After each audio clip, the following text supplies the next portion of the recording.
We're ready. We're here. We're live. Here we are, once again. Mr. Eddie Nonvolt joining us. Gentlemen.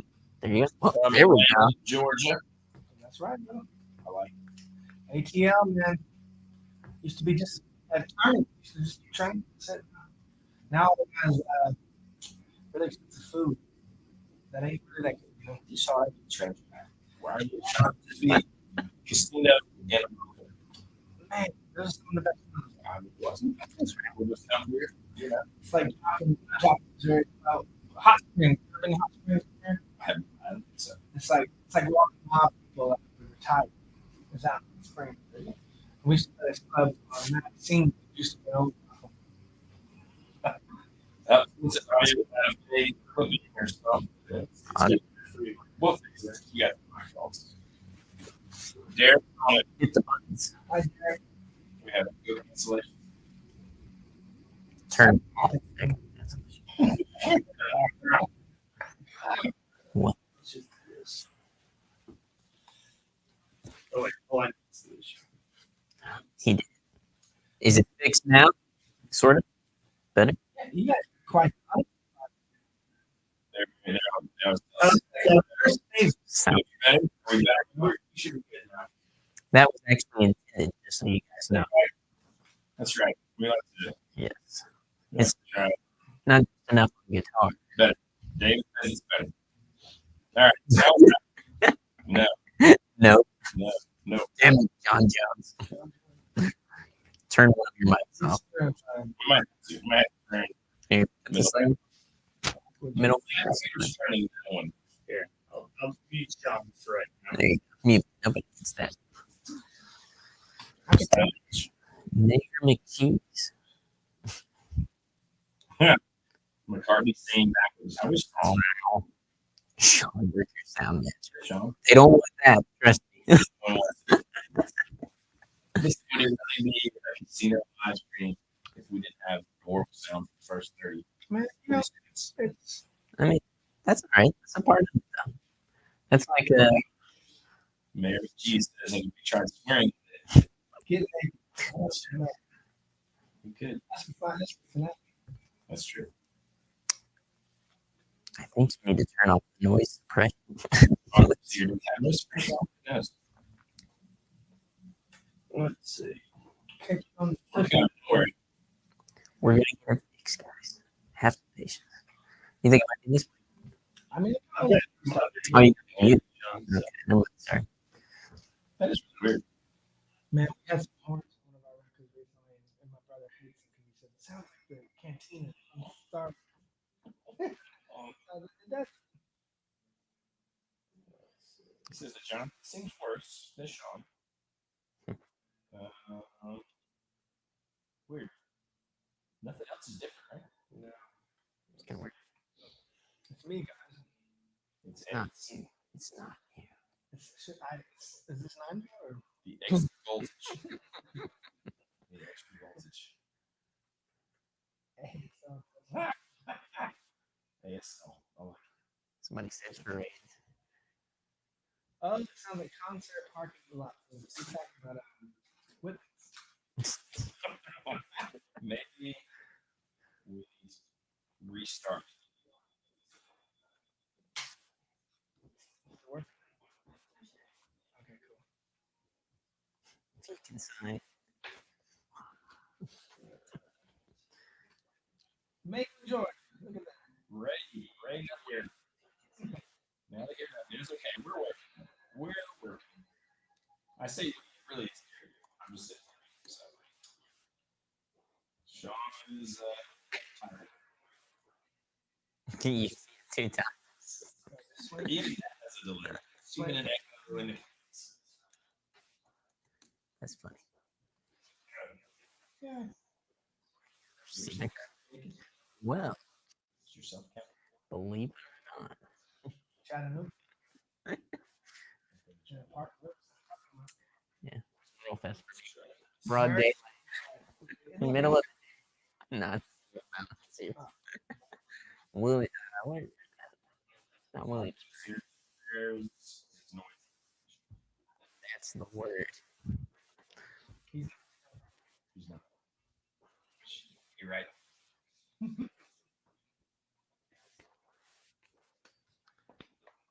Bro.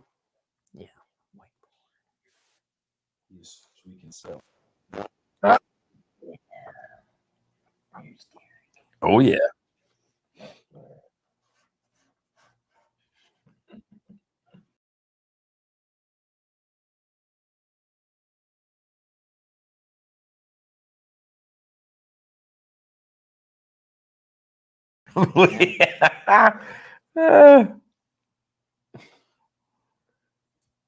He there. All right. That doesn't sound too bad there. Let's see. Are we better? Is that better? Can you hear us? More gooder? Octopus Better. here says better. Better. I take his I feel word like he over everyone knows. else's. Do octopus they have extra ears as well as arms? Better, but still doubled, at least for JR. See, I wonder if that's because Me, I'm so close. I wonder. I don't know. You want to try and do that? Or maybe not, right? Maybe just spread out some. What's up? Spread it. All right, let's try it. Let's go. Mayor McCheese says audio is great, There we go. and he's the mayor, so that's all that matters. He's the Okay, we're carry on then. I feel like now we're getting back. So, all right, Good job, Derek. everybody, give Derek a hand. He did that stuff on the fly. That's the pressure cooker right there. That's right. It is. That's good. While we were looking at him Y'all send him in the many screen. thanks. Oh, yeah. So we're here. We're back. We got Eddie 9-volt in case you missed it. Happy to be here, man. I'm so glad to be here. Just got some coffee. I had a Coffee's terrible night's sleep. The hotel went out. The power went out at like 3 a.m. Damn it. But You it's said it all was right. out like It was out a while, man. There was some. I saw people lighting fires in their rooms, man. It got a little purgy. Trash can fires. Oh, yeah. Talking about? I hope. the Purge Southern Pines edition. I know. I was just sleeping It with the whole curtain right, or the sheets right to my neck. You know, this guy kept knocking on the door. All right, fair enough. Sounded like Baxter. It could have been Baxter. Baxter could have been trying to get in. Sean, you got to talk loud because I don't think your mic's on. So talk loud into Eddie's chest. Oh, baby. There you go. All right, boys. So what's going on in the world? What are we going to talk about today? So we're having a live stream because Eddie came to see us, Man, I'm which happy to be seems here. important. We met. When did you come to Southern Pines? October, the first Friday of October, Yeah. because it was first Friday, October the 6th. I don't know when it was really, but it was the first Friday in October. Let's just say it was the 7th. Let's say it was the 7th. Eddie played. I happened to be opening. I recognize you first, man. Which I have found to be hilarious. No, I remember showing up because we were all riding in 3 different cars because our van was still broke down at the time. And I remember getting out of the car and you were loading in, and Yep. you were loading in a badass Gibson ES335. And I noticed a guitar before you. I'm sorry. That's fair. No, I'm kidding. It'd be weird if you didn't. No, I'm kidding. It's a cool guitar. Look at that handsome man. Marty. Oh my God, is that a Gibson? Not an Epiphone. No, man. Hey, the new headstocks, man. You can't tell. You don't know anymore. You don't They know. solved that, man. They solved that. But no, I saw you, man, and I recognize you because I watched you and Baxter from a while ago. And yeah, I'm so glad, man. I would have never guessed that day, that I would meet you guys, man. No, that's really funny because you didn't realize the store was here when you were playing it. Mm-mm. I mean, to be honest, and this has nothing to do with Southern Pines or anything. I go to so many towns, like literally, I was having a conversation with somebody, like so many people hate going on the road with us because we don't know where we're sleeping the morning of, we really don't. Like sometimes if we're just now in the part of our career where we're getting lodging, it's Right. crazy. But still, there's a lot of days on the road where we're just we're driving and I'm on Expedia, I can't, man. I used to do that. I used to play for this guy, Alan, and Alan's great. I love Alan. And, but his theory was always Expedia that morning. And that's how we would book our junk. But sometimes it was a little bit, Man, I remember the days you had to go in. I remember you'd go in. There was no app. You had to go into each hotel and be like, "Hey, any rooms?" talk to him. Yeah. Yeah, and then they'd be like, "No, all sold out, all sold out," and we'd sleep in the van. So, yeah, that was in South Carolina, and I remember waking up, and I lifted my shirt up. Oops, sorry for the mic. And I lifted my shirt up, and mosquitoes flew out of my shirt.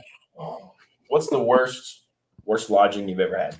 Amarillo, Texas. Amarillo, Texas. Amarillo, Texas. We I don't even remember the club. We showed up and there was 30 people there, which this is at our time where we did not expect anybody. So 30 people was like 1,000. Yeah. And we were just like, there was like 12 people up in the front row singing. And, the other half just came with them. Right. We were in Amarillo, and we were in this band house, and it was disgusting. The only thing nice they had in their whole band house was they had like a little thing of candy, which is probably all out of date, But they had a men's latex Jimmy.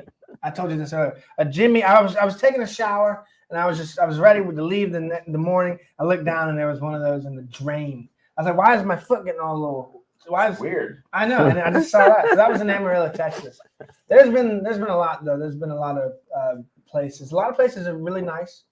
There was one place in Denver or somewhere in Colorado where my drummer at the time bought some shoes, and at this thrift store. Yep.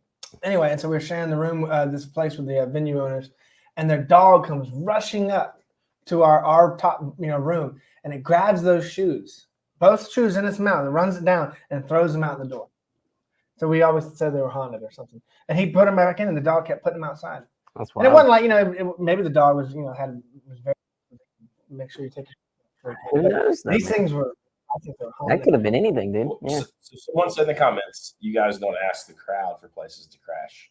Now, I'll get y'all's thoughts. The first time I did LSD, that was. That seems. Go ahead. I'm sorry. No, I'm just saying. I've had that go good. Usually when it's set up before time, but I feel like that can go really poorly. Yeah. Well, yeah. I will say, I know a guy, and I know he's not watching this, but his name was a food item, and I don't want to call him the food item because then everyone would know. Could we call him the cheeseburger? Yes.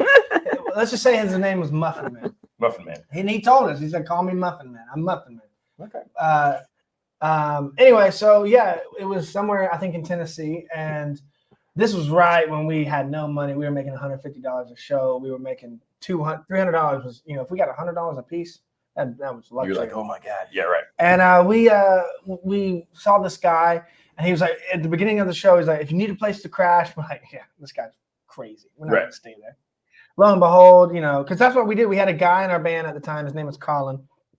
He looked just like Jesus.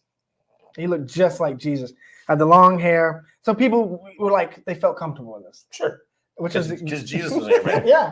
And our Lord and Savior isn't going to hurt us in the night. I know. Yeah. And so we ended up going to this, usually he would find somebody good. And we stayed with so many great people that way by just asking, hey, do you have a place to stay? I've slept on so many floors. And, but this guy, we're like, shit, we're running out of options here. So we go back to Muffin Man. We're like, hey, Muffin Man. Turns out we do need a place to stay. Exactly. And so we end up going up to his place up in the mountains, and a three-legged dog runs out.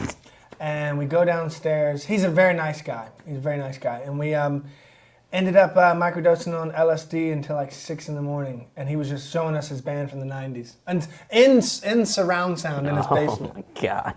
It was wild. And then we ate eggs on a cast iron that was broken in half. It was great, man. That's Ned, awesome. I would stay at Ned's Donut Shop. He said y'all could stay at his place anytime. Hell yeah. Micro. Microdosing. I mean, I guess I have had some decent experiences staying with people, but I've also had, and some of the ones that I thought I was going to die and they were going to be horrible turned out to be pretty good. But I did the worst one I've ever had. I got bed bugs. Ooh, and that is I don't like good. That. No, I'd sleep outside. Do you know how hard it is, and how? First off, it's disgusting. Secondly, it is very hard to get friggin' rid of bed bugs. Oh yeah, you gotta like basically burn your clothes. You gotta like burn your house. Like your house is like, and so now I'm ultra. Did you take them home or did that? No. I just I know. And he's like no. Yeah. And this was just last week, guys. No, my wife has never been more mad at me. I'm like, this was not. You brought him back, dude. Like we stayed in this horrible motel. I mean, what was the brand? You gotta say it. I think it was one of those Red Roof. Was it Clarion? Oh, Red Roof Inn? Yeah, it was like a Red Roof Inn. It was like a sleep on top of the comforter for sure. No. You know what I mean? That's where they stay though, the bed bugs. They do, honestly. That's where they're born. That just wasn't even in my. It wasn't even in my brain that I'm gonna get bed bugs. But I got bed. Yeah, I brought them home, and so then it was just like, That's it just started a saga. That's one of my biggest fears. Mentally, biggest fear, bed bugs on the road. No, thank you. That's the worst I've ever had from like staying in a horrible place. Yeah. It was just. Most places are good, man. I've only seen one bed bug in my life, and that was in West Virginia. At a Clarion, and I went up to the front desk, and there was a line of people ready to check in. I was a very nice person. I could have been like, bed bugs! I could have done that. Oh my God. Which I should have done that. You probably should have done that. And I went up there, and I killed it in a little, the hotel key card. And I said, hey man, there's bed bugs. And I found this. Because I looked it up first when I saw it. I was like, that's what it is. And he goes, just put them in 123. Didn't even say sorry or anything. I was like, I'm never staying in a Clarion again. Screw Clarion. You heard it here, folks. You're done. But I'm a manager for Clarion. Okay, so we've got okay, lots of advice about bed bugs. Someone wants to know, Todd Roy, our friend Todd, how did the name 89 Volt come about? The name came from me and my brother. We were in an old band at the time, and we were up late at night. I remember we were in Boston, and we were driving about 3 hours somewhere around that area. And to keep each other, awake at night, I called him, I'd be like, hey, Johnny, we speaking mobster accents. Yeah, right. And so someone called me Eddie, and and then they said, call me 9V, because I had, a fake anger temperament, because he's always charged like a 9V. And so it's honestly very silly, but when it came down to picking a name for this new group, it was either that or Brooks Mason Blues Band. I was like, screw that. I'm going to do 89 Volt. 89 Volt's cool. Yeah. And I feel like it's memorable. I'm like waiting. It's good. Pedal companies, man. Let's do something together, man. Yeah, I'm surprised you don't have like a fuzz yet. I That'd be know, man. badass. I know, man. 9-volt fuzz. I'm looking come on. The Variac little fuzz kind of that's thing. the whole thing. I'm looking for like the shittiest Detroit funk fuzz, man. Because I can't. I've had the fuzz faces. I've had every fuzz, that's a legendary fuzz. I've never really dug them. You have mine and Johnny's problem. Yeah. We buy a million We fuzzes want to love fuzz. still. And watch, everyone's gonna be like, "You guys need to try it." Blah blah blah. And that's fine. You please do that because maybe you've got the one. But We've tried a lot of fuzzes though. I've tried some weird shit. we kind of want to hear some of the puns now. 89 Volt and the AAA. See, there you go. Does Baxter know we're not selling guitars? We are kind of selling guitars. It's all in the Come on, process. Jason. You could buy guitars right now. You could. It's automated. It's all automated. It's like when you go to McDonald's and you just use that little giant iPad. You don't need those. Just get online. It's fine. Pre-order. It's fine. So, anyways, plus, it's funny. All the guitar companies basically are off this month, so. Yeah. They take a month off. Super productive. There's Baxter right there. Baxter knows. Baxter is omnipotent, in case you guys didn't know. Not omnipotent. What's the one where you're everywhere? Omnipresent. He sees all. He knows all. Eyes in the walls. Fuzzy Wuzzy was not okay. I thought he was actually showing a fuzz pedal. No. True fuzz. I don't know. Fish sucks. Jerry's well, man, dead. We can get in. Well, I feel bad, man. What's the state of jam bands right now, man? I don't know. That Goose band's killing. They seem to be doing good, I right? saw Goose in Hilton Head in 2017, and they were playing in front of 4 people. It was a hotel, and we played that hotel a year later, and they were great. I didn't really like the auto-tune on his voice, though. That's a little lame. But I don't like they're that great, man. I think they're they're ones with the baton. They're the ones that are gonna carry it on. You think they got staying power? Man, I don't want to say anything bad about them, but I think Smart. They need, they could groove a little better. But that's you heard it from me. They're a great band, though. They're great. They do. And I will say honestly, I haven't listened to a ton. You have, you just don't know it. Dylan puts it on Is that all what it the is? time. Oh, yeah. Oh, well, Listen, there. I just don't really care for jam bands all that much, so I don't like to speak on such I just such hate things. when jam bands, they just stick on the 1 and 4, Yeah. E to the A, for like 50 minutes, man. I mean, you think about the Dead had soul, man. It's kind of got to go somewhere, right? Yeah. If you're gonna do that sort of jam band, it's got to be like a trip. The Dead had the songs, man. Yeah. They had the songs. Goose got to have a song. And that makes a big difference. That's all the difference, I mean, dude. a 'cause song? Otherwise, and I get the experience in the moment, right? Like if you're there, especially if you're using Hey, guitar boy. enhancing things. Dead sucked after 74. I agree. Everyone always asks my favorite Dead years, 66 to 1972. The best the Dead ever sounded when they had one drummer. Once they brought back in the when Bill Kreutzmann was the only drummer. Sorry, I love Mickey Hart. He's great, but they were a lot better, man. I'm gonna take your word for it. You sound like you got it down. And then they had that female singer who was like just a little bit better than Yoko. Amazing. I'm gonna get killed in this, man. This is what we want. Trust me. Yeah, this is good. This is what we want to hear. So big Yoko fan, huh? You know, man, not really. Did she break up the band? No. No. Listen, the best Yoko is it's Chuck when Berry? it's when Chuck Berry, baby. And he just sees his eyes. oh my god. I like that she puts on that bag too while she's doing it, so you just can't see her. She's in a big black bag. I mean, Listen, okay. Let's talk about this for a minute.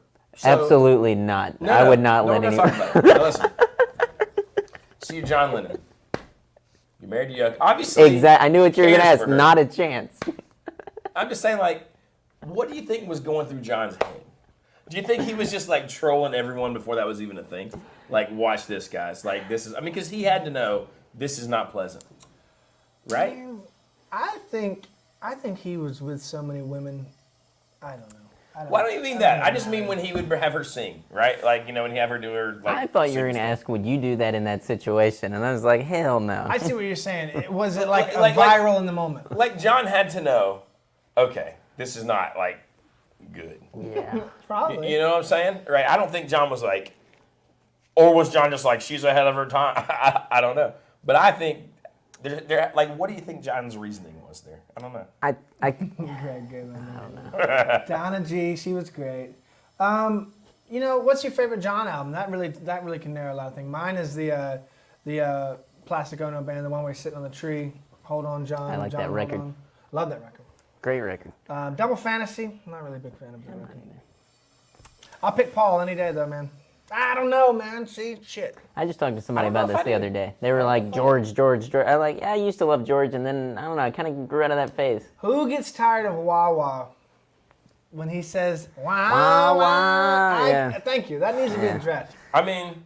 But, that one song... The riff. The one song, I heard it the other day for the first time in a long time. Years. It was, What Is Life? No, That's a good song, and I'm like, damn, it's great, but still, like, there's a lot of songs on that record. I mean, I like the persona, the idea of George, right? Oh, yeah. But I think The quiet one, dude. He's overall, badass. though, I like John's Yeah. catalog probably the most. Lots of comments from things I have to read. Oh my God. But, See, hey, Greg, chill it out, man. This is family oriented, man. Jesus. Greg, you got to say what you got to say. But no, going back, there's so many songs like that, man. Though where the intro is so great, man. Name a song where the intro is great and then it immediately changes, where you're like, shit. I mean, that's a hard question off the top of the head. But so great intro, and then you're like, eh. Mm-hmm. Most of Rush. It sounds so epic, and then wrong. it just disappoints. Then you're not wrong. You're not wrong. Man, somebody said, What's the best Beatles? Which Beatle was the best solo artist? Ringo, of course. Ringo. My wife loves God. Ringo. Unironically, unapologetically, Loves loves Ringo. Would leave me for Ringo right now. She Ringo was walked gonna in. fight me in the guitar shop because I laughed at her. I was like, See, I did what? the same, and I took her to see the All-Star Band. Because to be honest, he's the only Beatle that I can afford to go see. Or when they're like, okay, we can afford Ringo's All-Star Band, and it was cool. But it's not because of Ringo, really. I mean, Well, he's got great players with him on that. Of course. He's Ringo. He's a Beatle. Money for Nothing. That's a good one. See, that's a good one. I don't know. I'm fine with the whole song on that. Man, that song's canceled now, man. Yeah. Well, I like talked about that the other day. the opening is iconic, but I think I like the main riff more than the actual Yeah, I think once the cool. the riff starts. You know what I thought was way cooler? badass. Whenever I found out that was Sting. Once I found out that was didn't know Sting, that was Sting? no, I didn't know that for a long time. I was like, that's How'd you find badass. out? Maybe you told me. I think we were talking about it. I think knew we were. immediately it was Sting, man. I could tell. Let's talk guitars, man. Billy Shears. Which Man. strings and pedals What are does those Eddie use? tins on there? Pedals, man. I use String Joy, best strings in the game. I use 10s, but I play in D standard now, so I got to go to like 14s now. I mean, I could probably play with 13s if you tune down to D standard, don't you think? Probably. Yeah. That's pretty sick. If I was though. doing D standard, I think I might do 12s. I'd probably do 12s. Yeah, so String Joys, any strings are great by them. They're a great company based out of Nashville. I used to be Ernie Balls, but man, String Joy is great. I don't really run pedals. I have a phaser pedal right now, MXR 100, going back to the Dead. That's what Jerry and Jesus, Keith Richards, all them used. And what was the other question? And What are you like Strat, Telly, Les Paul guy? you know, man, Telly, Desert Island Telly. You know, I don't know. You know, I'm fine where I'm at with my guitars now. You know, I have a Strat, Les Paul Gold Top, Telly. You know, the only thing, I'm not an SG guy. The only thing I'm really missing is either Gretsch White Falcon, because I'm such a huge Crosby, Stills, Nash & Young fan. Hell yeah. I want a White Falcon or I want a single pickup Firebird. Ooh, yeah. That Firebird action? I Firebird. watched Tom Bukovac playing one on his channel, and I was like, oh my god. I love Tom Bukovac, man. The Mighty Woodrow says that Ringo has Joe Walsh, and I just am reading that because Joe Walsh is amazing. So yes, you're correct. Mayor McShee says, Eddie, which do you think is the best single coil pickup ever made, and why is it the P90? Oddly enough, he does love P90s. In fact, you were telling me you had a gold top Les Paul with humbuckers that you swapped for a P90. Before I worked at Guitar Center during COVID, I met this guy. I was like 16. It was like right when I could drive by myself, and it was like my first deal I ever did by myself. And Craigslist, remember them days, the Craigslist days? Hell yeah. I had a Les Paul Gold Top with humbuckers with the split coil and all that stuff, and a great guitar. But I saw a comment earlier before this talking about Northside Tavern, and a guy one of my heroes was Sean Costello, and he had a 53 Gold Top.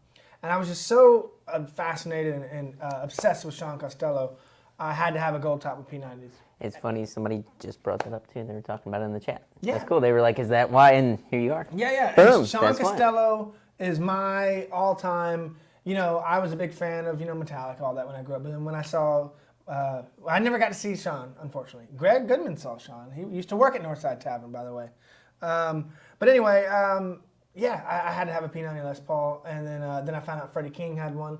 So I just met this guy in a parking lot. We looked at it. I had a little, not a pig nose, what do you call them? Little black amp, plastic. Oh, like a little Black Star Fly thing? No, it's they've been around forever. Oh, Shit. It's It's an not airline chart with a honeytone thing? Honeytone. Honeytone. And we just plugged in. We're like, we didn't even say any words. We're just like, here you go. Done. And yeah, man, I never look back, man. That's one of my favorite guitars of all time. So the only thing, if anybody has a single pickup Firebird they want to give me, man, I'd love to take it, man. He's taking donations. That's all I really need, man. I mean, It's a tax write-off, too. I just sold my Chipson, man. I had a Chipson 345. And I do not at all condone buying those things, but I bought it from a buddy.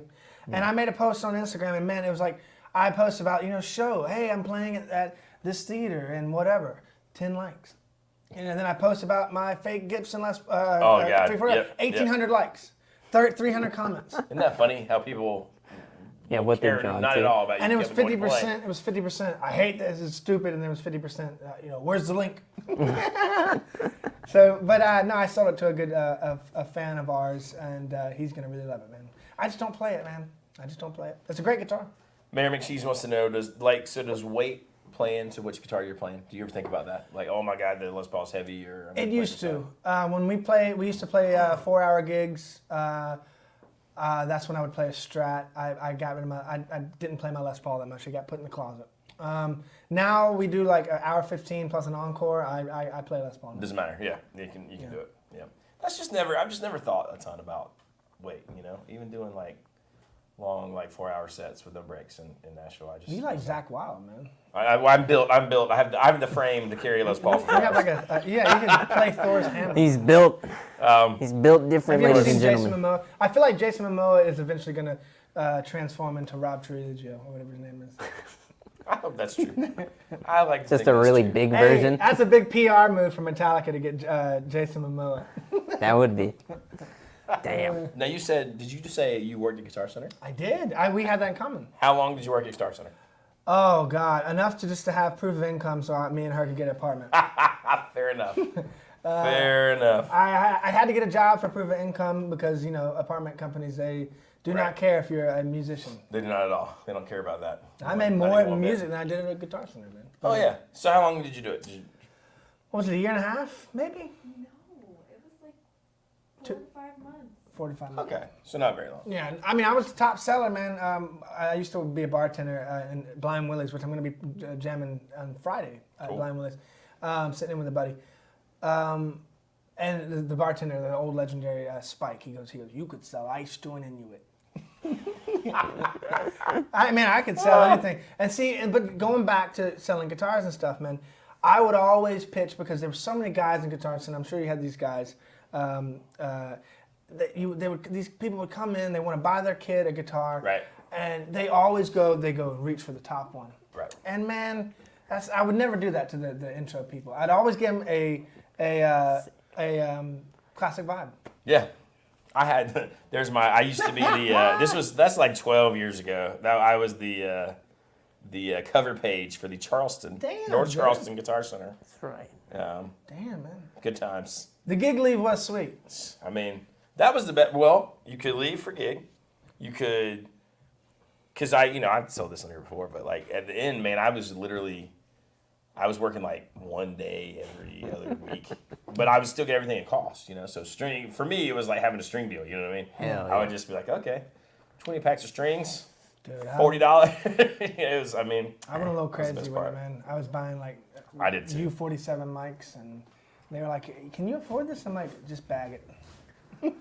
Someone says the old guy with white hair at North Charleston Guitar Center is awesome. I was not there long at all at the North Charleston Guitar Center. But I got to know those guys before I worked there. And then most of my Guitar Center days were in good old Nashville. Oh, that's a busy one though. It was a busy one, and I never sold anything there. I Really? only worked in the warehouse. Oh, So, like, I'd have to come in the morning a lot and count money, which sucks. And then I would have to, because that's a lot of responsibility with, like, zero reward for it. You know what I mean? But then I would do cycle counts, the inventory, because we were just constantly doing it in Nashville. Man, That was all I would do. I got to the point. I went up to my manager. I said, because we had just gotten a booking agency. He saw the writing on the wall, and I was ready to leave. And we were gone every week at that point. Yeah, So yeah. that was great. Nothing bad against Guitar Center. I think they need to run their company a little bit more on the internet. I think they just got so many kids there that are buying really bad used gear, and I think that's True. really That's hurting. true. That's very true. Well, I mean, and the Guitar Center any Guitar Center is only as good as the people that work there. So when they don't keep people, when there's a constant turnover, then the store gets crappy. I'll tell you, man. There was one story, and I'll make it quick. There was one story when I was working there, and I could have been a dick, but I wasn't. This kid came in with a Fender bass case. He opened it up. It was a block inlay, 69 jazz bass, 100%. Because I saw it. He's like, "This is my grandpa's bass," and he had the church hymnals that said 1969 on them. And it was his grandpa's church bass. And man, I could have bought that bass for I could have given the guy $900. He would have thought that was a good deal. But I didn't. I said, I showed him what they were going on Reverb, man. I feel like that's my good karma, Yeah, Because those things are going for like $10,000, That is good. Somebody mentioned good old Ye Old Music Shop, good old Mike down there.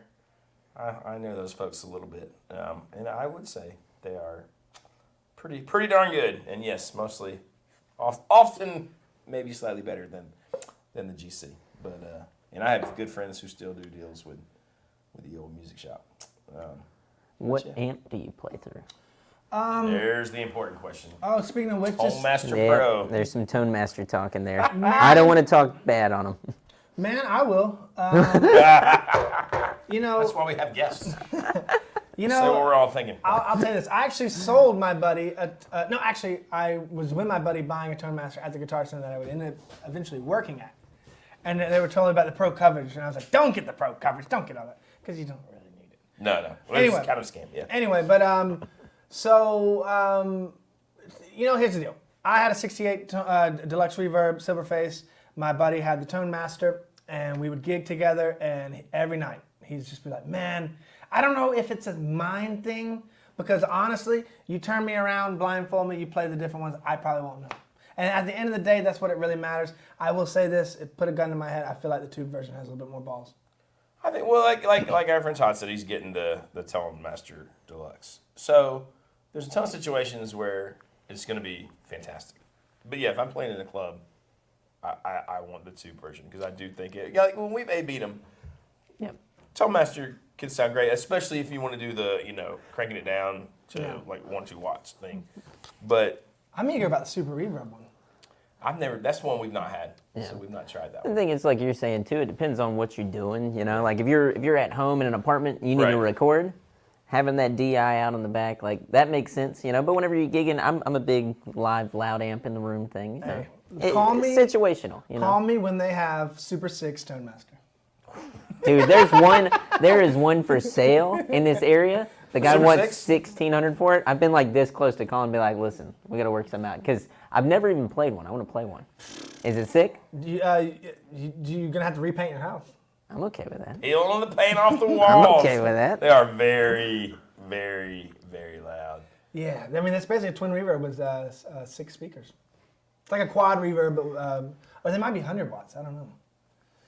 So let's ask. Okay, here's what we need to know from 89 Volt. All right. How do you feel about generally dudes going ampless, like going into a fractal or a helix or a blah blah blah? Man, for you worship guys, country guys, well, I mean, I'd like to have an amp if I was on a country gig. I do Well, too. what is country these days, man? Well, that's just true. Man, I don't mind it. I've never been a guy that says, this way is the way, and if it's not doing it this, you're a phony. If you get a good sound, I don't care how you get it, man. My thing is, I'm so deaf because I've been touring since I was 15, I gotta have a loud amp behind me, man. And because I've tried in-ears, I can't stand in-ears, man. I don't love the in-ear. I can't stand it. Yeah. And that's what Tom Bukovac said. Or something. He was yeah. he goes, the problem is the in-ears, man. He goes, Keith Richards in the fucking in-ears, man. Sorry if I cussed. But I agree with all okay. this though, because I completely agree. Running sound at the Rooster and stuff. Like for some things, if you're in an arena, do your in-ears, great. But like whenever you're playing the theater or any other room, it won't hurt you to have real monitors on the floor. Hell, in all honesty, and Baxter has told me this story recently. He was on a gig with Richard Lloyd, and Richard kicked the monitors off the stage and said, "Baxter, we're doing it the real way. No monitors." Hey, And he side fills. said they played it, man. They did it, and I was like, Hey, side fills are awesome "There I you love go." side fills. because I like to. Like I've played with dudes and all they want to hear is like part of the drum kit and like their sound. You know what I mean? Because the Yeah. show's mapped out, right? And I'm like, well, no, I want to hear everything, right? Because I like to interact. You know what I mean? Yes. Like, and it depends on if you're playing, like, if you're improvising and stuff, or if you're just playing. This song is 3 minutes and 27 seconds, and that's it. And play. You know what I mean? Like, but I hate when I'm too loud in my ears. Like, if I got ears, right? Yeah. So that's why I don't like the ears. And if you're on a huge stage with in ears, you just feel alone. I mean, Well, you've told 'cause me you're that so before. far away from everyone. Yeah. It's not like, a little club, right? We're all right here. You see each other, and it's like Yes. practicing. But when you get on a big stage, especially if you're only a 3 or 4 piece band, Yeah. Friends don't let friends play modelers.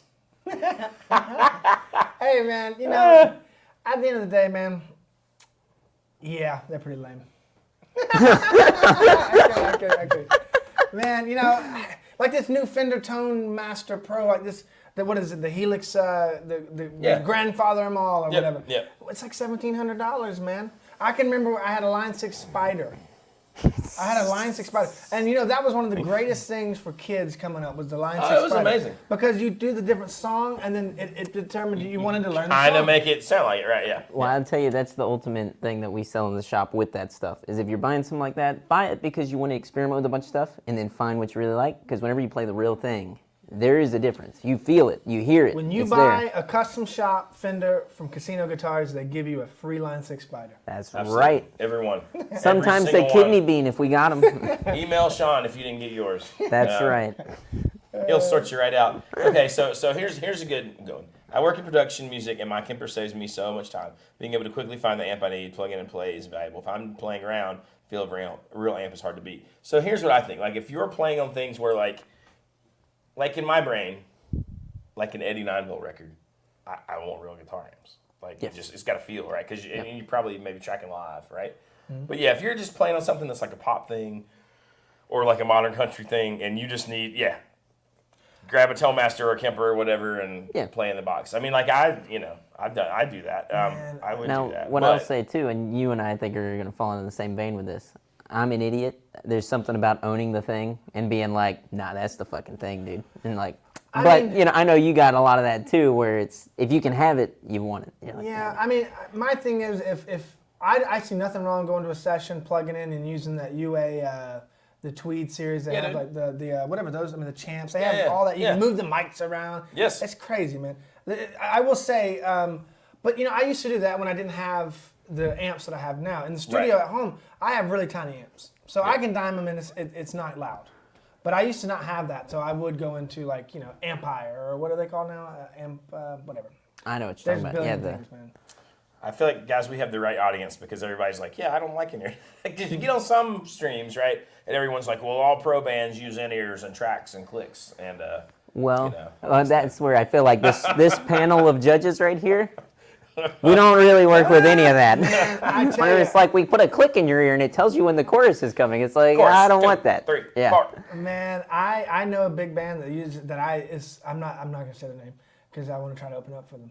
But Hell yeah. but they're a massive rock and roll band, and they use the click track, man. It's crazy. It's just like but you would never think they would, Yeah. It's crazy. Well, I mean, if guys are killer, right? Like, I played in bands a lot where only the drummer had a click in his ear. Mm-hmm. I don't care. You know what I mean? Because when it's a killer drummer and he still grooves, it doesn't matter, right? All my favorite songs back in the day, man, you put the BPM at the beginning and the end, it's way They're off. not the same. It's way off, and I love it. Well, and people like say that too, I've seen this in the comment section of a lot of Queens of the Stone Age stuff lately, where people are like, oh, you can't be that tight without a click, and there are moments that you can see in their show. There's no click. Yeah. Like if there is, it's just the drummer. I mean, they are on it, dude. There are bands that are ridiculously tight without a click. So there are tight. bands that are ridiculously tight, obviously, with a click, but there are bands that can just, and musicians that. Goose. There you go. You heard it here, folks. You heard it here. But yeah. Bruce Willis uses the click. He did. Volpec. Do they use a click? Probably not. I'd be so bummed if they did. I would be too, because I'd be like, damn it, that's not the point. They were like, it's supposed to be about the mistakes and the, I'm gonna be the guy, man. I lost interest in Volpec as soon as they got Corey Wong. Ooh, shots fired. And I want to preface that by saying I love Corey Wong. He's a phenomenal player, and we are seeing how great he is as a solo guy. Yep. But when he came into Volpec, and he did the little, I love you, Corey Wong, but I feel like they changed up, man. But every band changes, Sorry, I don't want to start a fire. That's true. No, I mean that. I did watch the Madison Square Garden show. That is an amazing show. There you go. So there you go. Bottom Kitchen. This one will be posted. Watch along later. It'll be up there. And I think did we end up going to your channel? We're not on your Facebook. Man, I'm not as technical as you guys, okay. man. That's okay. You can always just share it. Share it later. Cool. But anyways, what else, Sean? What's going on new and controversial in the guitar world? Let's get controversial, man. Let's get it, man. Let's see. You go ahead. I asked you. I don't know. I was trying to rack my mind. I mean, I feel like have you watched the this could get controversial in the comments. So I always pay attention to like who's playing at the Christmas Jam with Warren Haynes because I love government. Here we go. So this year though, not your typical jammers necessarily. Like we got Slash, we got Miles Kennedy. There's I mean like it just happened, right? But there was already stuff up on YouTube of like Slash, Miles Kennedy, Warren's out there, Billy Gibbons, like, and so in the the rhythm section is basically Government Mule. You haven't seen any of this, have you? None of this. Zero. Okay, so it's odd seeing Slash in that context a little bit, but he sounded pretty darn good, and he was playing. Did he have his Waffle House set that day? He did not. He did not that day. I mean, I was gonna say like Slash. It would be cool to see him in that context and see if he shreds. If he shreds and he kills it, then it's like badass. He had a line 6. With all his own the Slash presets. Sweet Child Love. Sweet Child Tone. Sweet kids. I can't say anything about Government Mule, man. They just got a new bass player who's one of my good buddies. His name is Kevin Scott. I think he's one of the best bass players. He actually is on one of my new songs. Kevin Scott's a legendary bass player, man. He just got done with Mark Broussard. Now he's with Government Mule. Yep. Phenomenal player. Yeah, man. I don't know. There's a lot of collaborations going on right now, man. You know, Slash, he can do whatever he wants, man. No, he totally can. I just think it's interesting that he's getting into this, like, that's not the scene I'm just used to seeing Slash in, right? Goose with Slash is next. No Tedeschi Trucks featuring Slash. No offense to Miles Kennedy, but I feel like he's the oddest man out in that situation. What did I'm he kind play? of What like does he play for again? Slash. Well, yeah, And he had that Alter band. Bridge. He played for Alter Bridge. He's played with Slash ever since like Guns N' Roses first broke up, and Slash was doing his own thing. He's got some kind of band too. Miles Kennedy and the Something. Conspirators or something like that. Me personally, never liked it. Never liked any of it. Not a fan. That's just me though. I mean, well, you know, like it's kind I of got November bad Rain is taste. great. Oh yeah. No, I'm talking about just Miles Kennedy. Oh. Specifically, just Miles See, Kennedy. Well, I mean, he's a bluesier kind of player. And I also saw this thing the other. What was that? I saw something where like Slash, they're playing a blues song, and I forget. This wasn't at Christmas Jam, but Slash takes solo, and it was also with Billy Gibbons, I believe, and then John Mayer takes solo right after. And people were comparing it. We should have pulled all these things. Well, that would be interesting. It is. We'll listen to it. The three of us will listen to it, and we'll see what you guys think. I wasn't as impressed with that one as I was with the Christmas Jam footage so far. You know what I mean?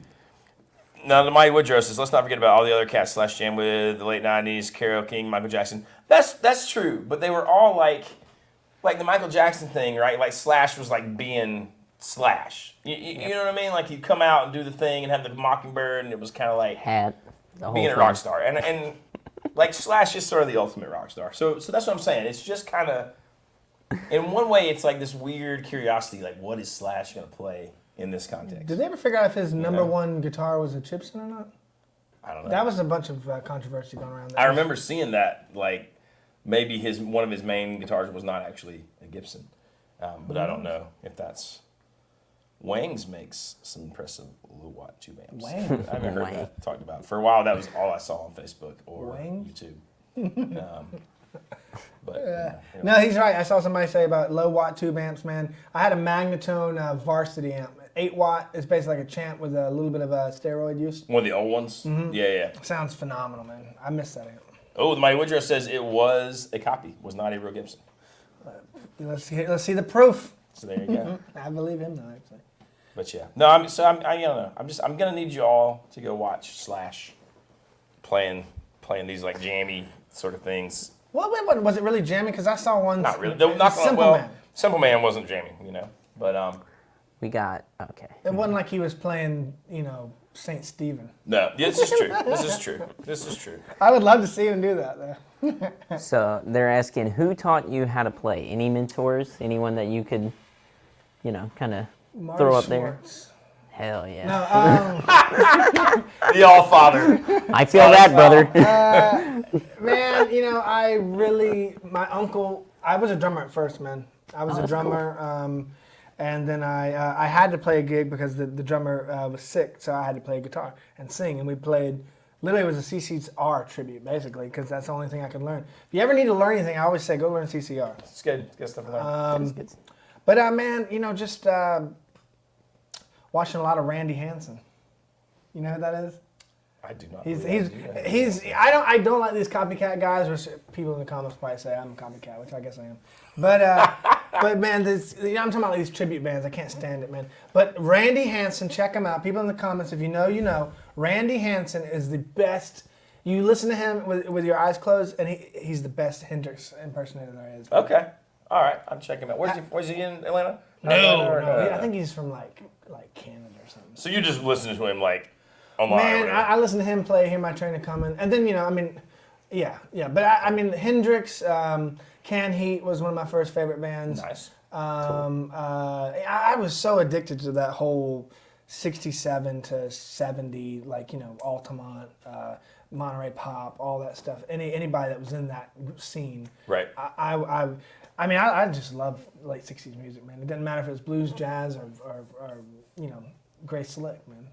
You've got an interesting, like, you're not the typical, like even like the first Friday thing you played at, we get a lot of like, they book genres, like one week is a jam kind of thing, and then it's a bluegrass thing, and then it's like a blues thing, right? And you guys are a little different than the typical just straight hardcore blues, right? Like there's a lot of soul and like kind of R&B feel in it. Well, we started out as a blues band, like it's like a straight Otis Rush, like Sun Seals meets. My mind's blanking out, but that was my goal in the intro, was to just do old blues like that. But I was like, man, I can only do shuffles for so long, right? Before someone says, yeah, he's a shuffle kid, And I mean, that's why a lot of people. I think the biggest advice I have for all these blues kids that are coming up and that they're playing those local circuits, quit calling yourself blues, man. Because people always get this mindset of blues. They think, bow, bow, down, down. Right. Which is good, I mean, Thurgood did it. He made a living. No, Blind Owl, that's right. Sorry, I mean. There you go. You're good. Call them out. Now, you had a song. Didn't you have a song that was on like the Theo Von podcast or something? I owe a lot to Theo, man. Shout out to Theo Von. He played our song, The Come Up. So how Derek and I were wondering about this. Like, how much did that help you? Oh my God, man. I mean, it went from us going to Kansas City, not knowing anybody there, and then us going to Kansas City, and then a parking lot full of people saying, gang, gang. That's cool, though. I mean, because it's cool. You see stuff like that sometimes, right? And you wonder if it actually helps the artist get traction. That's the biggest thing nowadays, man, and we're trying to figure out every day is like get on podcasts, because that's where a lot of people are listening, man. But yeah, man. Theo, he's awesome. He came to see us in Nashville. We were playing, opening up for the Rebirth Brass Band, and which they're from New Orleans, and Theo's from New Orleans or around. And so he came out and he bought everything we had for sale, which was only one T-shirt, but still. I'm gonna take it all, boys. He's such a nice guy. Spare no expense. So you've gotten to like chat with him and talk. Yeah, just briefly, man. That's cool though. Great guy, though, man. I'd like to hang out with Theo. I would too. He's funny. I bet he's hilarious. He is God, yeah. man. He's so funny. We sent him we bought like this fake, it was a record that I didn't listen to. Spray painted it gold, and we gave him a little plaque that said, "Thanks for giving us 1 million, plays." Because we got a lot of plays from him, man. Yeah. And he played multiple songs of ours, man. I was gonna say, whenever you're coming through, and I had listened to some of your songs, I had recognized it. I was like, "Oh, damn!" I was like, "I think that's on Theo Von's podcast." I was like, "That's cool as hell." I love it, man. I know. We need to tour with Bishop Gunn now, man. I think they're broken up though. Shit, never mind. Just kidding. Todd Roy says he would rather watch Richard Fortus wail on a solo than Slash at a GNR show. Who's Richard Fortus? He's well, there you go. Thank you very much. Nuno Betancourt just signed a check for you. Send it in the I didn't know who Nuno Betancourt was before Rick Beato. I still don't know. What did he do? He was in Extreme, and if you still don't know what that means, more than words. There you go. So I'm a Nuno fan though. Don't give him too much hate, but also Nuno, you gotta like. You can't be going out sniping people from the comment section. Calm down. Everybody calm down. He's blasting people, jumping on stuff. Listen, Richard Fortus is a stupidly good. The thing about Richard Fortus is he's just one of those dudes who's like disgustingly good at everything. Yeah. Oh, I want you to chicken pick. Oh, I want you to play this Czech style. Oh, I want you to play like heavy blues. Oh, I want you to play heavy metal. Oh, I want you to do some weird like prog shreddy like thing. And he just does it all on a Gretsch. To like old vintage amps, and you're like, oh. Am I the only one in the world that hates Alan Holdsworth? No, I tried to watch Alan Holdsworth videos the other day because it might have been, and I was like, eh. And people are in the comments and they're saying things, and it's like, I don't know. I mean, like, technically it's kind of impressive, but it's just not. There's a lot of guys like that. Exactly. French only like him, man. I mean, I just don't. I don't really. I'm kidding. Giving away any Eddie 9-volt signed casino merch. Well, for you, Surrender, we might. Hey, man. We might send something your way, sir. Did we thank Surrender? We did. We did in the comments, but I feel like we should thank Surrender. Sent us a delightful edible arrangement with chocolate-covered strawberries today. Edible. It was so pleasant. Edible. We're going to go eat it after this. Don't worry. That's right. Don't worry. You're here the perfect day to eat the chocolate-covered things. Nice, man. And it sounds Jack like you Pearson's have to sign great. something. Jack Pearson is amazing. He can play anything. Alan Holdsworth always says nice things about you. I'm sure he does. No, I mean, yeah. He sent me a Christmas card. I just don't get it. Now, Jack Pearson, He's amazing. he's the real deal. Man, you know who I need to get more into? I know they're really good as the Brothers Landreth, man, like Joey Landreth. I know he's really good. What? Sean's like, Oh no, Uncle Left Eye said, "Have we done shots yet?" And I was like, not "God, yet, no." not yet. It might happen. You never know. Sorry. Brothers Landreth, though, there's a lot of these guys right now, and you can call me a jackass for this. I'm also kind of like, there's just no songs. It's like Ariel Posen, great slide player. I love the playing, but then I'm like, where's the songs, baby? Ariel Posen, I always get him mixed up with the HGTV guy. Yeah. With the houses. See, yeah, that's what it looks like, right? You're like, all right. Good looking guy. He watches paint dry. I think the Brothers Landreth have better songs than. Yes, I will give you that. Absolutely. And they have songs. They're just. Kenny I don't Vaughn's know. great. I Kenny saw Vaughn is Kenny great. Vaughn, man. I went to Nashville for the first time. My dad took me, and we were gonna get a taxi, but we ended up getting a limo for $20 down to Broadway, and we went to BB King. No, Tubbs. Yeah. Before it closed. And damn, dude, we walked in, and Marty Stewart's band was right there, man. Marty Stewart with the dude's Telly from Graham Parsons. And then Kenny Vaughan, he was just phenomenal, man. I love Kenny Vaughan. That's Telly, man. When you see it, it's like that thick. Because they put the whole second back on to house the first mechanism. He hadn't streamlined it yet. Oh, I got something controversial, man. Why does Marty Stewart always wear a Scarf. Someone said, I read this a long time ago, someone said he was drunk one night and got a pig tattooed on his neck. I hope so. I don't believe that. I like to think it's like the Clint Eastwood movie Hang 'em High, where he has the scar from being hanged, and he's like, "When you kill a man, you better look at him." I like to think it's like that. What do y'all think in the comments? Do y'all think that it was a bad drunken tattoo, or is he just always cold? We don't know. It could be a bad tattoo, though. I'd like to know. I mean, surely, Derek, can you find us one picture of Marty Stewart with no can't. scarf? I'll tell you. I've never seen it. Here's what I think about scarves. I got 5 reasons as to why they kill you, and I won't bore you with all 5 of those reasons. But also, all of the douchebag managers I've ever met wore a scarf. So that said it for me. I was like, I'm not going to wear a scarf. And they also wear fedoras too. But see, Marty Schwartz, what are you doing? There's a thing about fedoras. The shitty Kohl's ones, for like $21, I can't stand those. Yeah. If a dude has a good beaver fedora, I'm down with that. Jonathan has some good hats, all right? You want to talk about the hat game, baby? A real fedora, a man's fedora? Well, that's the thing, right? Right on the line. The word fedora has been sullied. Oh, yeah. You know what I mean? It's been tainted. But you got to go, if you're going to with get a the hat, checkered board printed you gotta fedoras. Get a real hat. I mean, is this guy... We're going to go to some photos here. I bet he's the guy that has like pelts just tanning out in his backyard. All right.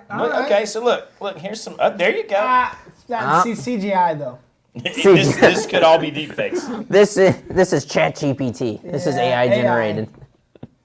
I thought there was an old one of him, though. Like, there he is right there. So okay. He's just cold. He's just like cold. Maybe it's like, I wonder if it's a voice thing. You know what it is? He puts it under his strap because his damn guitar's so heavy. Could be that. Weight relief. Now I just want to know why. Man, he looks like my drunk uncle. He does look statelier with the scarf, to be fair. Yeah, without the scarf, he just kind of looks redneck. The fabulous what do you superlatives. Think about Peter Green's Fleetwood Mac? Love it. I mean, I don't feel like that's one of those things that you could have a negative opinion of. I mean, that's one of the only bands that I ever liked with 3 guitar players, and there was another band that had 3 guitar players that was okay. They had a few. Blue Oyster Cult, of course. Leonard Skinner. They were great, man. Rest in peace, Gary Washington, man. Yeah. But no, when you had Danny Kerwin, Spencer, whatever his name is, I'm gonna get shot, and then Peter Green, man. Listen to live Blues Jam in Chicago, greatest blues recording from British. Pretty amazing. From the British, man. Yeah. See if there's anybody else. No comment on the third scarves. That's good. I like this. Maybe he's a reptilian and it hides his skills. I could be okay with that. I like that one too. I could be fine with that. There you go. Does he have a fat neck? And now we're just roasting Marty Stewart. That's right, which was not the point there. Yardbirds had 3 leads, yeah, and they would always fight on the damn stage because of Clapton and Jeff Beck, they would always want a solo for 30 minutes. But did they ever have them all three at the same time? Yeah, I thought they all took over the role, right? Wasn't that it or something? Yeah, man. Because somebody had to take over the role, and they were like, "Oh, it felt like it was tough to fill those shoes," but they did it, and it felt, it's a redeeming thing. I forgot who said that. Man, I'll ask another. Someone says drive-by truckers, Yeah, true. Clapton, man, I love. I wish he would have kept playing Gibsons, man. In my opinion, I love Ocean Boulevard. I love whatever that with the Delaney Bonnie. Yeah. Of course, Strat's great, but man, if he just had an SG, he'd still be a household name. No, I'm kidding. He is. I don't think you're wrong. It seemed like whenever he went to Fender, something changed. Yeah. It went bad. It's all the heroin. Did that come with the guitar? Yes. Was that stock It back was then? they had them in the pick guard. The Smuggler's Telly. Ooh, speaking of smugglers, man, I want to. Am I crazy if I want to route out most of the weight in the wood in the back? Did you see that 52 that went viral and that had? Can I do that with that thing? You think? Yes. I want to do it because I'm sick of that weight, man. Why not? Do it. I got a router. I'll just go to my grandpa's shop, and then I'll be like, Jonathan, I ruined my gold top. Just send it to me. I'll take care of it. We can put Bondo back in it like we're fixing an old car. Just pile in there with wood glue. The Outlaws, I feel like, are an underrated band. The Outlaws were a great Southern rock band. They just didn't like. And actually, Harvey Dalton Arnold is in North Carolina and from North Carolina and was their bass player he was the left-handed bass player to sing. What was their song? But Green Grass and High Tides Forever was the big one. That's right. That one, Hurry Sundown. See, I only know that one. I don't know any other ones. No, that's They not were right. what, 80s? Nah, they were like 70s. Man, you know what changed my life? Black Smoke, Arkansas. What are they called? Black Oak, Arkansas. Dude, I tell you Killing what, me. that dude, he watched the Spinal Tap movie, and he every show he had a cucumber in his pants. Every show. I'm trying to think of the other. I mean, Green Grass and High Tides is great, but there was another. God, what's the other? I think Blackberry Smoke has 3 guitar players. Yeah, they do. Benji, shout out Benji, loves Benji. Man, I saw those guys in Wilmington not too long ago, and they were so good. Man, I got wasted on the cruise with them, and well, not them because some of them are sober, but their manager and everything. We were just talking about Rolexes. Super nice guys, and they're super nice, man. Talk about a band that deserves the success. That's Blackberry Smoke, man. You were. I've heard that from multiple people. Our buddy that you know in person that I only know from Instagram, Guitarsenal. Yeah. He has other channels as well, but he told me he's like those guys. He's like you would love those guys. He's like they're just down to earth and Jimmy Page is ridiculously overrated. Discuss. Yeah, a little bit, but I mean, he wrote those songs, though, man. He had the songs. He's overrated in the wrong places, I think, and he's underrated in the places that kind of mattered. You know what I mean? I think people have him wrong generally, right? Yeah. Like they don't look at him as like sort of a composer, songwriter. The studio work is what I look at. I'm like, right? that's and they badass. think of him as just the guitar slinger, which he was. But and you wonder, like, if he was I'm not saying he had to be totally sober, but let's say he was a little bit less strung out. Madison like Square Garden, shows, right? and I mean, we might have a totally different. I mean, he's already like a god to lots of people, but. Man, at the last show at the Capitol Theater in Macon, we were all doing a pull of Jameson, and I chipped my tooth. Hang on, I wanna put something straight here. This guy said he stole those songs. Jimmy Page was a plagiarizer. Listen, We all are, man. exactly. Thank you very much. Like, if you send me some of your original riffs, I'd love to hear them and pick them apart. Go listen to my first record, man, and then you know why I don't get royalties. That's I rock own and none roll. of this. None of this is. I own nothing, and I'm happy. I mean, I don't know, man. It's Well, I mean, I just think that's a ridiculous thing to bring up. Well- you know what I mean? It's like, yeah, okay, cool, great. You playing in a genre? You better not be, because I'm gonna bust some ass. here's the thing about it, right? Even everybody said forever that they stole the Stairway to Heaven thing, Spirit. right? And then I was like, wow, they are really similar. You know what I mean? But then I went down the rabbit hole of like all the things and when they interacted with that band and that piece of music. You can't really make a case. You know what I mean? Like It's like Bernard Purdy said he recorded Yeah. a lot of the Beatles tracks, which I don't believe. Yeah. He goes on record saying he recorded Ringo's parts. I don't believe that. Now, what about lyrics? So Gordon's saying he's still in lyrics too, though. Squeeze my lemon, let it run down my leg. I mean, Who hasn't said they that? were just trying to get laid, man. Who hasn't said it, my God? Yeah, I don't know. I said it to Sean this morning. I guess Sean, he's got squeeze you that one there. I don't know. Many vibes, Mrs. Baxter. He'll be back. He's not dead. He's in there slinging guitars, man. He's still alive. Last time I saw him, he was just throwing Martins to the people that were buying them, man. When the levee breaks, thank you. I was gonna say. The Mighty Woodrow is going all out. Yeah, he is. Session dude, sure, but to hell with his Led Zeppelin catalog. Man. Come on, dude. When the levee breaks, that shit rips. Like, you can listen to Led Zeppelin 4 in whole, and you can be like, damn. Here's the thing, like, I was such a Clapton fanatic and then a Hendrix fanatic when I was learning to play, right? And then I just never got into Zeppelin early on. Because they overplayed it. Well, I never had a desire to like go learn all the Zeppelin stuff. People are gonna be like, and it shows. But I still now every now and again I'll go and like learn, like listen to and learn a Zeppelin riff just because I never did it. But I don't know. I just Going to California, I will say, Oh, whenever you see good outdoors, like when you're in the mountains or whatever, you play Yes. that song, you're gonna feel better. you drive down the Blue Ridge Parkway and you listen to that song, you will probably cry. You'll probably you'll turn west. You will go. You will just say, oh, there's no turning back now. Bonzo was the most talented member of Zeppelin. I mean, he was pretty amazing. But he didn't do this. Now a famous band, Greta Van Fleet. Man. That's true. I just wish they'd admit it, man. You know. Well, that's true, right? That's been my all thing right. since the beginning. Just say it. I think that'd be way cool if you're like, you're damn right. We're ripping them off and we're great at it. Well, you know. I think they're a great band, man. Oh, yeah. We're talking about Greta Van Fleet now. I Yeah. think they're a great band. But when you have the lead singer doing this, and then you have the guitar player leaning back, and I mean, come on, man, just To me, admit it. the only issue with that band is that the singer probably has the chops to get pretty close, but everybody else in that band, it's just held back a little bit. I'm like, you gotta really Here's the thing. Here's what I figure it think. out, you know? How old were those guys when they first came out? Led Zeppelin? 16, 17. Nah. Oh, Greta Van Fleet. They were young, right? yes, I think probably what happened is they panicked, yeah. and then it was like, well, we can't walk it back now. You know what I Yeah. mean? I think they were probably like, oh God, no, Led Zeppelin. No, we've never listened to Led Zeppelin. I think that's probably That right there, Oh, that man. happened. Homegrown. I agree. I think J.J. Cale is one of the best, not only guitar players, songwriters, man. As a matter of fact, I've been doing sessions at my house where I have this shitty Yamaha keyboard where it has like the drum machine on it. I've been running that through an amp, and we've just been writing songs that way, just like J.J. Cale did. Man, J.J. Cale, man, my wife is sick of J.J. Cale, man.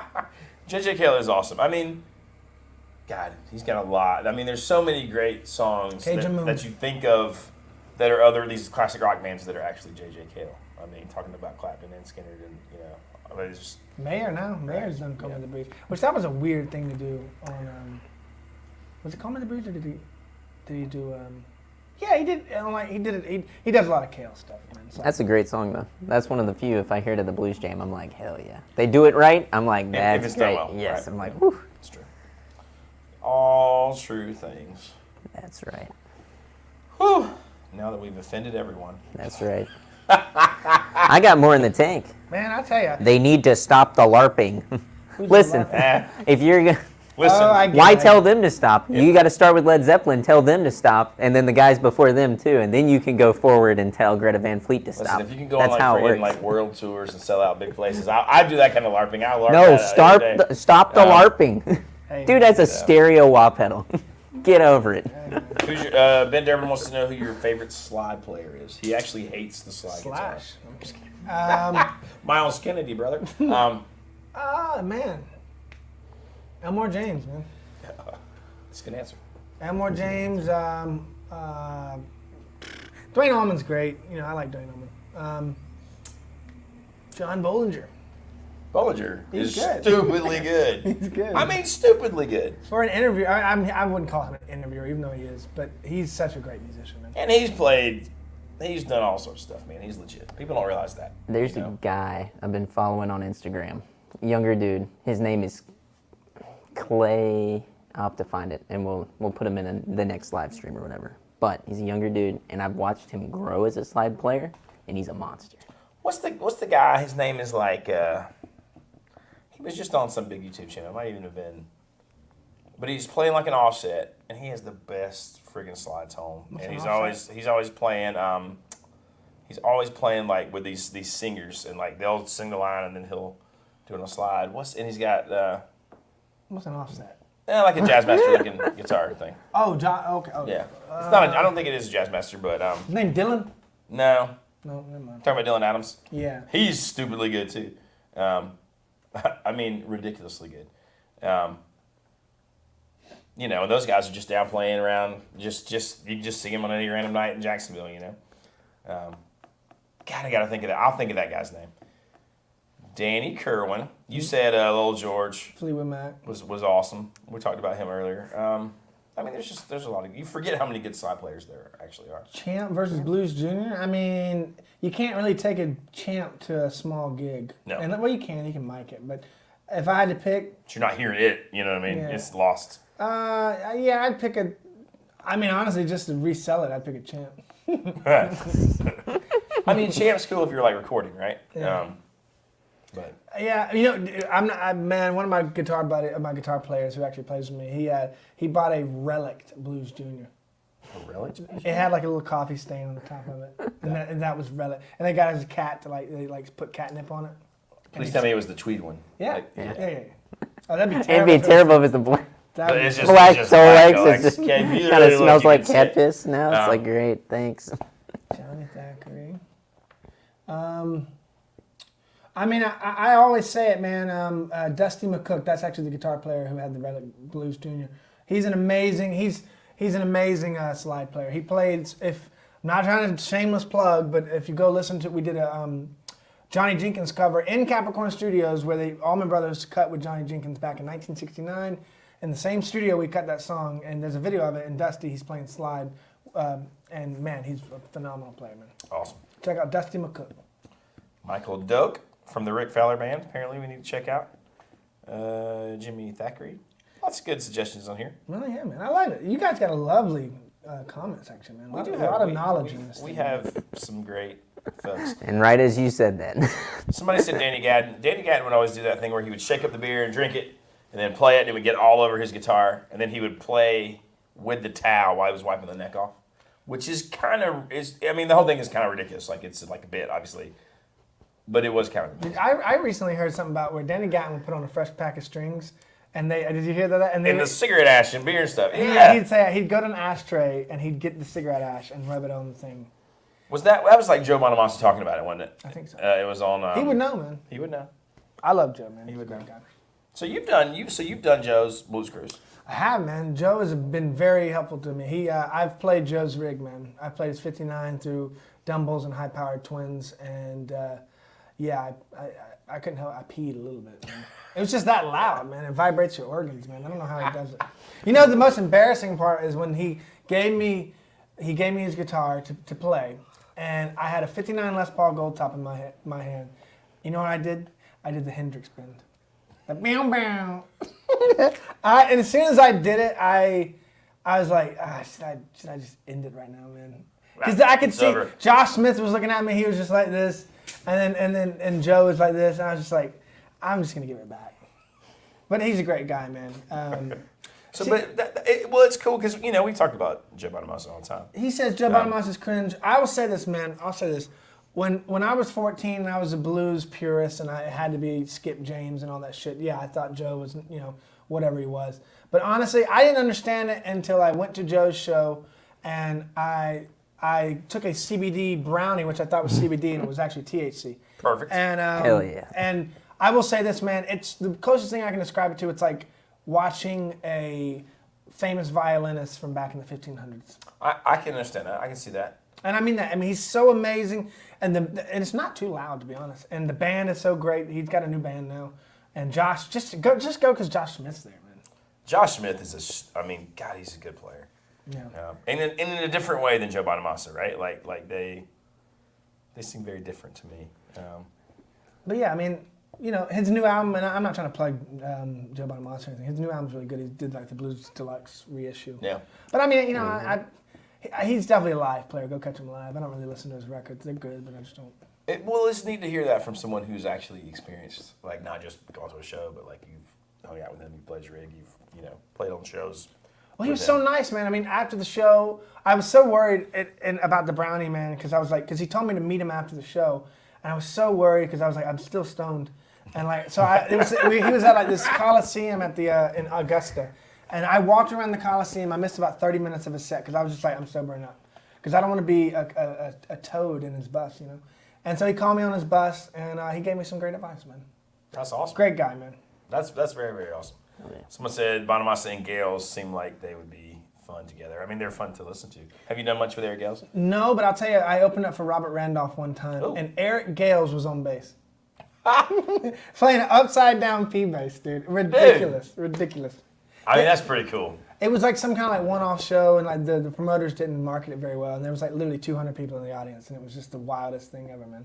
Robert Randolph is stupidly amazing. That dude doesn't care about your ears, man. He will play a twin reverb on 10. And just like full out on 10, you know. Blast. I mean, you talk to monitor. I've been around enough to, and I always ask the sound guys, I'm like, who's the loudest player every time? Robert Randolph. You heard it there. There you go. Great player though, great guy. He's super nice. Homegrown Son, I will show. I can pull up my email after we are done on my phone, and I'll show him the Swamp Thing Strat and the Grim Reaper Telecaster. There you Pretty go. cool. Mighty Woodrow says he loved Joe's band, Black Country Communion. That was actually very cool. Now here's the hot take from Gordon, our hot taker. Oh, yeah. Gordon's always giving us hot takes. SRV is overrated. Next. I mean, yeah, honestly, thank you. Like, I mean, Mini Vibe says someone put Gordon in timeout. That's probably yeah. I mean, at the end of the day, man, you know, name someone other than frickin' Thorogood. Let's just, he's great, but just put Thorogood in timeout a minute. Name another person who revived blues like that in the 80s. Ain't There's nobody. no, well, that's No the one. thing. And, no well, one, dude. You know, we talked about Led Zeppelin, right? Like, I never learned a ton of Led Zeppelin. In the beginning, I was never trying to learn SRV stuff. But that was more of a, I don't know. Wonderful Tonight sounds a lot easier to learn. Yeah. Oh, absolutely. You know what I mean? Yeah. I mean, if you go and listen to like Scuttlebutton or anything like that, like you tell me that's like, oh, he's overrated. I don't know anybody who could play Scuttlebutton like that. Well, there's something about, and this is what I think I first loved about watching Hendrix stuff, right? Is he just seems so like one with the guitar. Yeah. Like he's not a dude up there playing guitar. Like there's that dude, and that just happens to be part of him, right? And SRV is that, but maybe even technically better. And I probably take Hendrix over SRV. Oh yeah, I would too. But yeah. man, SRV. He's the technician. Man, so many kids when I was growing up trying to play, everyone had a Strat, and we were all trying to play SRV licks, and that's why I always said I'm going to try to learn Buddy Guy licks. Well, see, that was kind of the other thing, right? And everybody I knew who was an SRV diehard, that was like all they did. They only played SRV. It was all SRV. They didn't know anything else. They didn't go any farther back. And I think that was a thing for a while. So that kind of. It's like when the kids would go to the mailbox place in Home Depot and they buy the letters, their letters, you know. Like, come on. And we're like, oh, okay. All right. And hey, if you're that good, sure, do it. Do whatever you want to do. But you know, what are you going to do? Yeah, man. What are you going to do? Somebody said Lenny. Lenny really is one of the, I mean, it's just. Jimmy Vaughn and Jim Belushi are the same person in my mind. We accidentally opened up for Jimmy Vaughn in Kansas City one time. It was like we were supposed to play on another stage, and it was Knuckleheads, great venue. And we ended up opening up for Jimmy Vaughn. He was a great guy. He came up. That's really cool. He's like, I will say a very funny thing. You know, I don't doubt Jimmy Vaughn will ever hear me say this. But I made a joke one time. I said the Jimmy Vaughn signature Stratocaster is just a white Strat with one high E. Because he plays a lot. He's great. He's so tasteful. But he's, you know, it's just, I don't know. That's a bad joke. But no, he's great. Ain't That Tough Enough. Fabulous Thunderbirds. I love that song. There you go. He was a great guy, though. Jimmy Vaughn. Man, when he ripped into Stormy Monday, God, it felt like I was back in like 1956, man. Crushing it. Mike Flanagan on the organ, just pumping it at you, man. That's one thing. I don't care if I lose my hearing. I will go right in front of a Leslie any day and just be blown away by that air just sitting on the rail, man. I mean, it is amazing. There is something about playing in front of a real Leslie, right? Like not a keyboard, not a Nord or something, like an actual Leslie. Yeah, Leslie therapy. Otherworldly, yeah. And I don't know if you do, but I don't get to experience that very often. Man, it's so funny because anytime we get a backline with the Leslie, we always use it because you got to. Yeah. Speaking of Buddy Guy, man, I was up in Washington and I played through a basement that used to belong to him, and it had his settings on it, and it was so funny. It was the stupidest thing. It was just the Sharpie was all on 12. Well, see, I've heard that he would take a twin. I've heard he'll take a twin and turn everything all the way up. Oh yeah, they were. Volume, all the song controls. I mean, that's got to be That was a basement. loud and piercing live. It was a basement, and everything was turned all the way up. And God, it was a hand-wired one. It sounded so great. Well, see, now, part of me wonders sometimes if that's like after years of losing the highs and you're hearing, I don't know. Magnetone Twilighter versus Leslie, does it get close to doing that thing? No, the two different animals. It's a different thing. Great animals, though. Yeah, it is. Yeah, it's not a Leslie. It's vibrato. That's what, and basic. Well, it's true stereo tremolo. I don't know. That's right. Vibrato, tremolo. One is volume and one is tone, right? Yeah. I mean, if you look on the Twilighter, right, one says AM, one says FM, so it's amplitude modulation versus frequency modulation. So one is changing like the pitch, one's changing like you said the volume. So you can do either one, but yeah, it's not like having a Leslie, like a rotary kind of thing. Shout out to the Magma 57 Origin Effects. They let me use that pedal. That's what I use if I don't have. If you can't crank. If I can't crank. Turn and burn. I got to use that pedal, man. It's a great pedal. I like that, man. I really want a Flyman Strand. Jesus Christ. A Strymon Flint. A Flamin' Strand. I love those. Like a fish. Flat wound strings, I can't do it, man. On bass, yeah, but not on guitar. Yeah, I don't think I could do that either. String gauge, I'm 10, but I'm probably going to go up to 12. Because you tune down. Because I tune down now. To D. I'm a metalhead now. Mr. Super 6420 and 15-inch sound. That is a cool sound. I'm okay with that. I approve that. Y'all got a few Supros back here, don't you? I don't think we have any. We got some over in the shop. That's where they were. But if you had to have one amp, what you gonna have? 1 amp. You got to go on tour. Deluxe reverb, any day. Deluxe reverb. I mean, that's probably. A deluxe reverb with 2 speakers. That'd be great. Oh. That'd be great. Jesse Ed Davis, man, talk about an underrated guitar player, Jesse Ed Davis. Listen to his album, "Keep Me Coming." That's a great album. It sounds like what it is. It's a play on words. But he backed up Taj Mahal back in the day, and some of the best just teletone, man. It's Jesse Ed Davis. Nice. I had a Fender Twin Reverb 73 was my first amp, and it was just too damn loud, man. Yeah. Too damn loud. Yeah, to run without pedals, Ungodly. right? You have to crank it. It had a master though, which was nice. But then I got shit on because it had a master. Like, all them guitars. How dare you? Did it have that pull-out thing? How dare the push No. pull No. like Yeah. boost or whatever? No, it wasn't that one. Yeah, they got to be later '70s for that. Yeah, I was gonna say, yeah. But So. I mean, I'll take I know a lot of great Silverface Deluxe reverbs. I mean, honestly, one of the best amps I ever played through was a Silverface Survivor Lux. It was great. Those are great, man. If Eddie has tour dates, share them. Man, I'm going all around America next January to December. Just go on our website. Can I plug myself? Please plug Hell yourself yeah. away. EddieNinevolt.com/tour. We're going all over the place. We're going to Texas finally. We're going to Austin. Going to a lot of places.